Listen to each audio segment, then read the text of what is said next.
So greetings to all Physio TV viewers. We are here yet with another Physio TV talk. I am Dr. Tanvi Dhavale, pursuing Masters in Musculoskeletal Physiotherapy from or Sancheti Institute for Orthopaedics and Rehabilitation, College of Physiotherapy. So the topic for today's Physio TV talk is theories of pain. So we'll begin with it. The objectives of today's talk are introduction, what are the types of pain, pain perception within the conceptual framework model, what is gate control theory, specificity theory of pain, intensity theory of pain, pattern theory of pain, and neuromatrix model or biopsychosocial model of pain. So what is pain?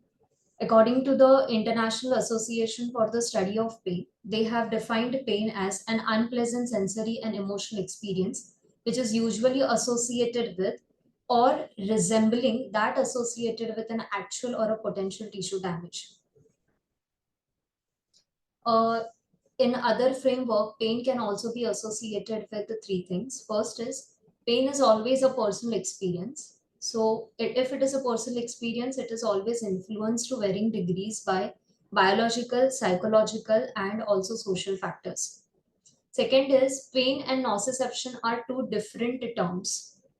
And on the other side, a person's experience of a pain should always be respected.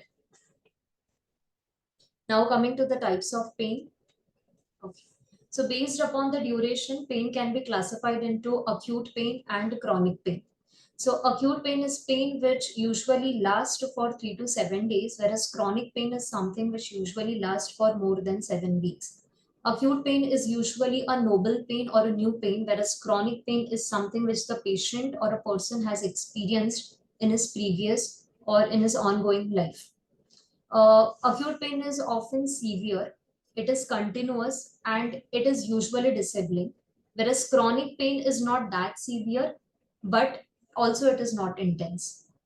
For acute pain, patients usually seek help, whereas for chronic pain, patients have already developed certain coping mechanisms or patient knows how to deal with it. Acute pain is more irritable, resulting in pain earlier in the initiation of movement, whereas in chronic pain, after certain repetitions, the patient experiences pain. Acute pain is often accompanied by anxiety, whereas since chronic pain is there for a long period of time, it is often accompanied by depression. So this is the classification of pain based upon the duration. Now, coming to the other type of pain, here we have compared visceral pain with somatic pain. So, visceral pain is usually poorly localized and somatic pain is usually well localized. Coming to the radiation, somatic pain is usually have distribution of a somatic nerve. It is usually present in the distribution of somatic nerve, whereas visceral pain is usually diffuse. The character of somatic pain, it is usually very sharp and it is very definite, whereas the characteristic of a visceral pain, it is usually diffuse, it is vague. A patient can experience cramping and squeezing also. Time relations, somatic pain is usually often constant, whereas visceral pain is often periodic. It is not always constant or it is rarely constant. The associated symptoms with visceral pain can be nausea, it can be vomiting, or it can be a very lethargic feeling, whereas that with somatic pain, so nausea, vomiting can be present only with your deep somatic pain. Now coming to the types of pain depending upon the nature of which tissue is involved. So if it is a muscle, the pain is usually cramping, dull, aching. If it is a joint capsule or a ligament which is involved, the pain is usually dull, aching. If it is a nerve which is involved, the pain is usually bright pain, it is sharp and it is lightning type. Whereas if it is a nerve root which is involved, it is a sharp and shooting pain. If it is a bone which is involved, the pain is usually deep, it is nagging and dull. And if there is a fracture, the pain will be very sharp, very severe, as well as very much intolerable. If there are certain vessels are involved, vasculature is involved, then the pain is usually throbbing and it is diffuse. Now coming to the pain perception conceptual framework model. So This model basically divides pain into certain conceptual framework. So the very first framework is stimulation of the pain sensors, which is also called as your nociceptive pain. So stimulation of pain sensors, which can be the nociceptors, it can be your thermal receptors, it can be the mechanical receptors, or it can also be the chemical stimulation of the nociceptive fibers. If all these receptors are getting stimulated, then there is a normal pain pathway or pain carrying pathway, which results into experience of a pain or eudynia. So when the pain pathways are normally functioning, normally working, and the patient is experiencing pain, then it is a kind of nociceptive pain because of stimulation of the pain sensors. Now coming to the misfiring of wires, which is also called as neuropathic pain or neurogenic pain. So if in the pain pathway, if any of the nerve gets damaged, there is interruption in the neural pathway. Now this can result into hypoactivity or hyperactivity. Hypoactivity in the sense when the nerves goes into dysfunction, and hyperactivity means when there is hyperirritability of the nerves. So this leads to the misfiring of wires or neuropathic pain. Coming to the next four models, the very first is perceptron dysfunction of perception, or which is also called as central pain. This is also called as central neurogenic pain. In this, the central neurons, that is the neurons which are present in the central nervous system itself, tries to perceive the pain. So that results into central neural malfunction and something called as your central pain. Now coming to the perceptron dysfunction of response, or which is also called as anti-nociceptive pain. Here, the normal response to pain can be decreased with the activation or stimulation of a certain areas of brain, which leads to release of endorphins and enkephalins. When the release of endorphins and enkephalins is reduced or there is no release, then there is exaggerated pain in that circumstance. So this leads to anti-nociceptive pain or something which is called as perceptron dysfunction of response. Now, when more than one pain perception system impairment is present or malfunction is present, this leads to something called as a chronic pain. Here the patient has central sensitization, or there can also be dysfunctional efferent reflexes present. Now the fourth model is the complex regional pain syndrome. In complex regional pain syndrome, there is concomitant damage to both the C and A delta fibers along with local tissue damage. Now coming to the theories of pain, the very first is the gate control theory. The gate control theory was postulated by Melzack and Wall in 1965. The theory postulates that within the spinal cord, there are certain mechanisms which are going to open the gate to impulses generated by a nauseous stimulation. And at the same time, there will be certain mechanisms which are going to close the gate, leading to less awareness of the nauseous stimulation.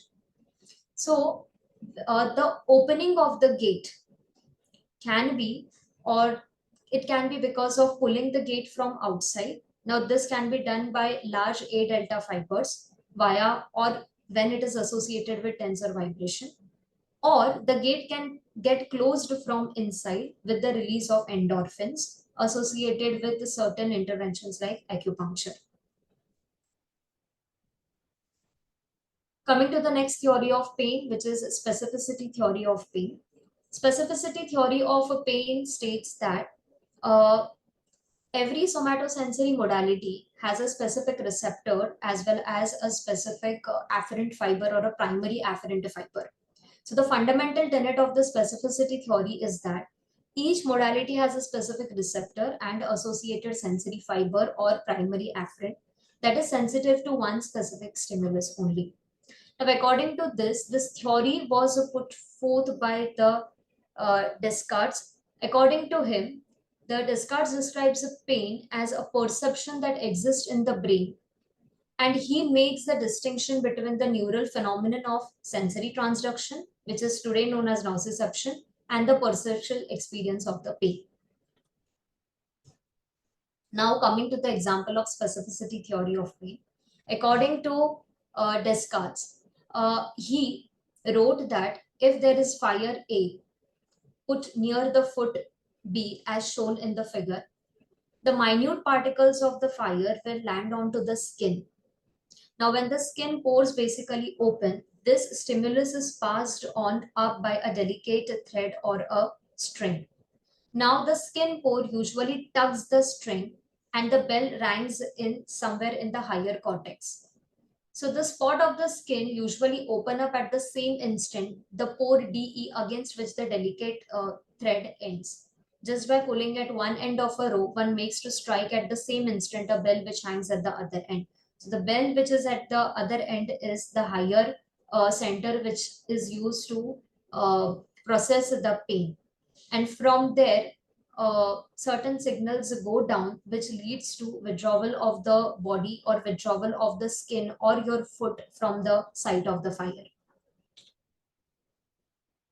Now, the specificity theory of pain also includes anatomical discovery, informed physiology, which says that the discovery of specific cutaneous touch receptors such as Pacinian corpuscles, Meissner's corpuscle, Merkel's disc, and Ruffini's end organs in the latter half of the 19th century provided further evidence that specific sensory qualia were encoded by dedicated nerve fibers or specific nerve fibers.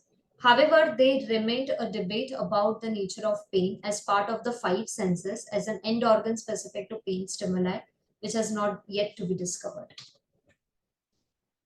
Now coming to the intensity theory of pain.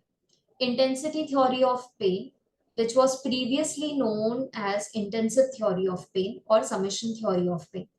Now, this theory defines pain not as a unique sensory experience but as an emotional experience when a certain stimuli is increased to a level where it is stronger than usual. So, this theory was again put forth by uh, two other philosophers, in which Wilhelm Erb suggested that pain occurred in any sensory system when sufficient intensity was reached rather than being a stimulus modality in its own right. Whereas Goldscheder suggested a neurophysiological model to describe the summation effect.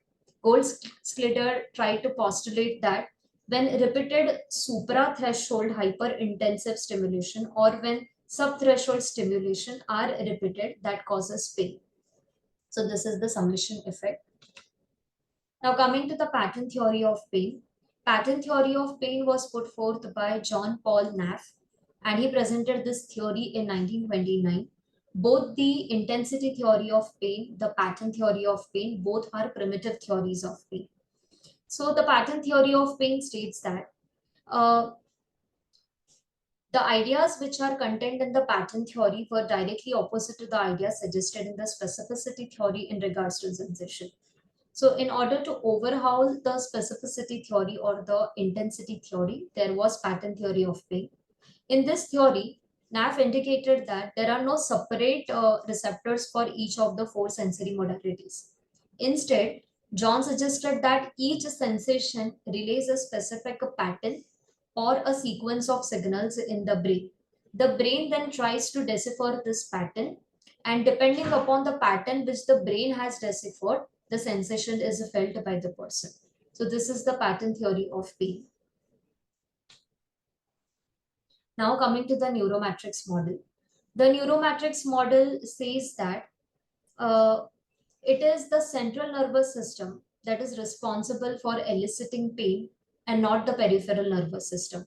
Now, this theory was again, or the model was again put forth by Milzak when he tried to study the amputees who were experiencing phantom limb pain in well-healed areas. So the areas of the central nervous system which are usually involved in the experience of pain includes the spinal cord, the brain, the limbic system, the thalamus, the insular cortex, the somatosensory cortex, the motor cortex, as well as the prefrontal cortex.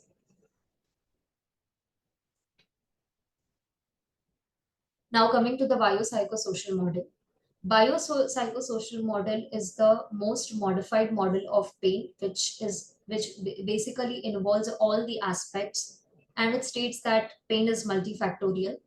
So biopsychosocial model of pain hypothesized that pain is the result of interactions between three things: biological, psychological, as well as sociological factors.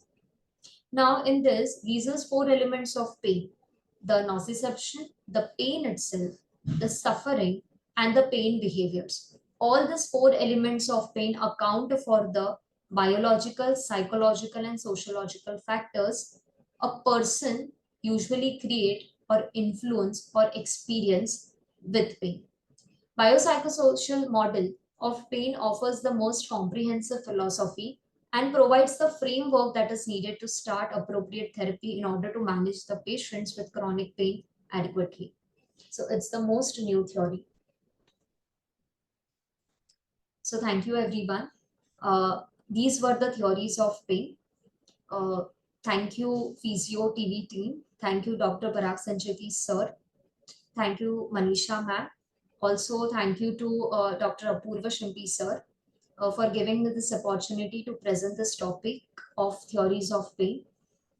Thank you.